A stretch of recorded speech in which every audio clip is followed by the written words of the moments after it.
Et salut tout le monde, bienvenue sur ma chaîne Lorenzo High Tech. Aujourd'hui, comme vous avez pu le voir, on va parler des iPad Pro.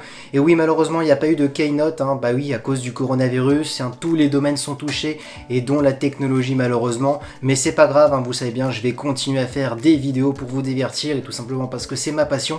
Mais avant de commencer cette vidéo, si vous n'êtes toujours pas abonné à ma chaîne YouTube, abonne-toi, et aussi à ma page Instagram où je donne pas mal de news toute la semaine. Du coup, commençons, et oui, ça ne change pas, on a toujours deux modèles dans les tablettes d'Apple. On a une tablette de 11 pouces et une tablette de 12,9 qui est le modèle le plus grand. On est bien entendu sur des iPad Pro, donc du coup c'est vraiment les plus performants de chez Apple, les plus polyvalentes et vraiment pour les professionnels. On peut faire du montage avec, on peut faire, c'est une tablette pour le dessin, pour les graphistes, donc c'est vraiment une tablette vraiment polyvalente. Et donc du coup là on va commencer par son design, par son écran. Alors malheureusement je suis un petit peu déçu, je vous cache pas, cette année, parce qu'on parlait énormément d'une nouvelle technologie qui est la technologie mini LED, qui est une technologie qui va concurrencer l'OLED, que ce soit pour le monde des téléviseurs, pour le monde du smartphone. C'est vraiment une technologie qu'on va entendre beaucoup parler. Maintenant je pense que c'est un manque de production, que malheureusement Apple n'utilise pas cette nouvelle technologie sur les iPads, mais je pense que les futurs iPads et peut-être même les futurs iPhone auront cette technologie. Alors on va tout de suite relativiser. Pourquoi? Tout simplement on connaît les écrans LCD d'Apple, surtout avec leur technologie Liquid Retina. On sait très bien, ils font partie des meilleurs écrans et souvent on a même du mal à voir la différence entre un écran OLED et un écran LCD Liquid Retina d'Apple. Donc c'est pour ça, c'est vraiment des petites pincettes quand je dis je suis déçu. Oui, je suis déçu qu'il n'y a pas cette technologie, mais je pense que ce sera pour les prochaines années, ou peut-être même le futur iPhone 12. Maintenant voilà, les écrans d'Apple sont très bons et en plus il y a du changement quand même cette année. Pourquoi? Tout simplement on a un taux de rafraîchissement de 120 Hz, et oui, enfin un écran de 120 Hz, on entend beaucoup parler cette année sur les nouveaux smartphones, maintenant ça arrive sur les tablettes d'Apple. Du coup vous l'avez compris, il n'y a pas de gros changements pour cette face avant. Maintenant c'est vrai que les iPads c'est pas quelque chose qui évolue énormément. Bon, maintenant on a un écran de 120 Hz, c'est quand même intéressant. Mais concernant le dos, là il y a un gros changement, et oui, concernant la photo, c'est vrai que j'avais dit dans pas mal de vidéos que les tablettes évoluaient énormément en photo comme en vidéo, et là ça y est, on a un capteur de 12 millions de pixels, donc ça ne change pas, c'est un grand angle. Mais là où il y a du gros changement, c'est un ultra grand angle. Apple a mis enfin un ultra grand angle dans sa tablette, et on est sur un 10 millions de pixels, un nouveau capteur, et on serait vraiment sur la meilleure tablette en photo, c'est ce que dit Apple. Maintenant il n'y a plus qu'à voir dans les tests, et bien entendu vous pourrez filmer jusqu'en 4K. Et bien entendu Apple aussi a bien insisté au niveau de la calibration, comme sur ses iPhones, on est sur les meilleurs smartphones où les capteurs sont calibrés de la même manière, donc du coup c'est un avantage pour la post-production. Vous n'avez pas besoin de régler à droite à gauche les capteurs, parce qu'ils sont vraiment réglés de la même manière. Pareil sur ces iPads, donc on est vraiment sur des iPads pour faire quand même de la vidéo. Parlons maintenant d'une petite nouveauté, ou peut-être une grande nouveauté, on verra si on va l'utiliser.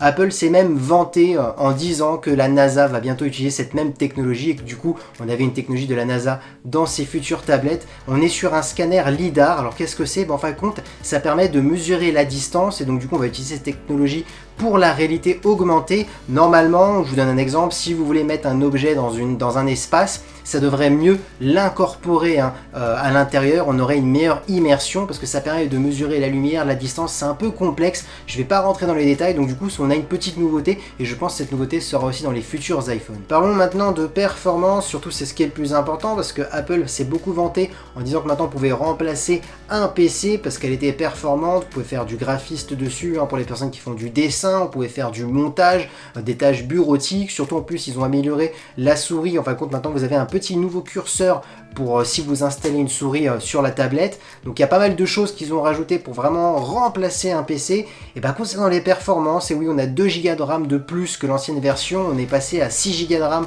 on était sur du 4 sur l'ancienne version. On a la toute nouvelle puce A12Z Bionic qui est vraiment la plus performante, c'est ce que dit Apple, mais je pense les croire. Plus avec l'optimisation, ça va être vraiment très fluide.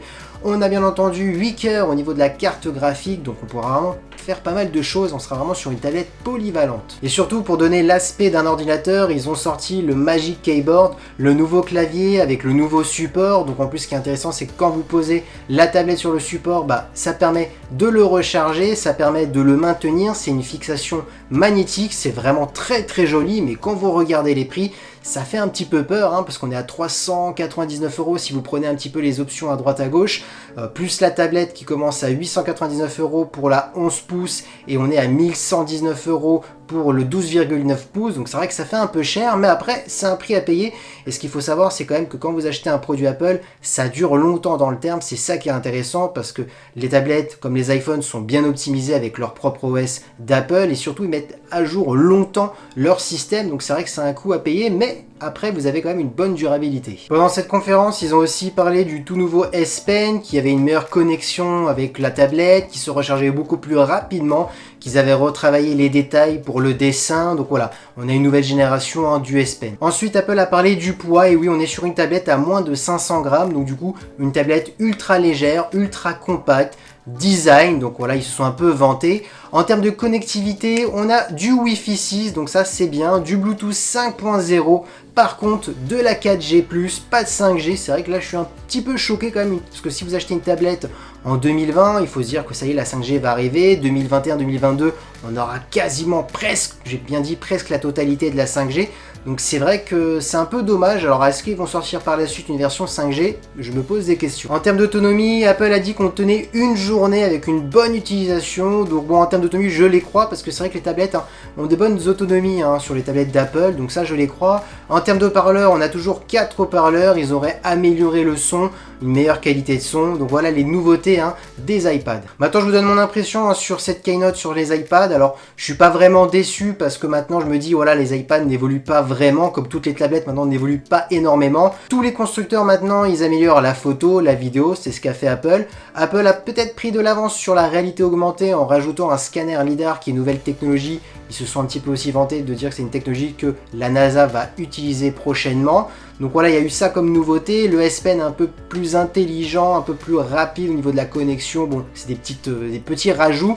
Le son un petit peu de meilleure qualité. Le poids un peu plus léger. Une bonne autonomie d'une journée. Bon, rien d'extraordinaire. Maintenant, ça reste comme une tablette polyvalente. On sait que l'OS est bien optimisé, donc du coup si vous l'achetez aujourd'hui, vous allez durer dans le temps, donc c'est quand même intéressant d'acheter une tablette d'Apple, bien entendu si vous en avez besoin. Et voilà, cette vidéo est terminée, j'espère qu'elle vous aura plu. Si c'est le cas, n'oubliez pas le petit pouce like, de vous abonner, de partager la vidéo, surtout en période de confinement, on aime bien se divertir, de regarder des vidéos, donc continuez à regarder les vidéos, surtout qu'il y en aura plein d'autres prochainement. C'était Lorenzo High Tech.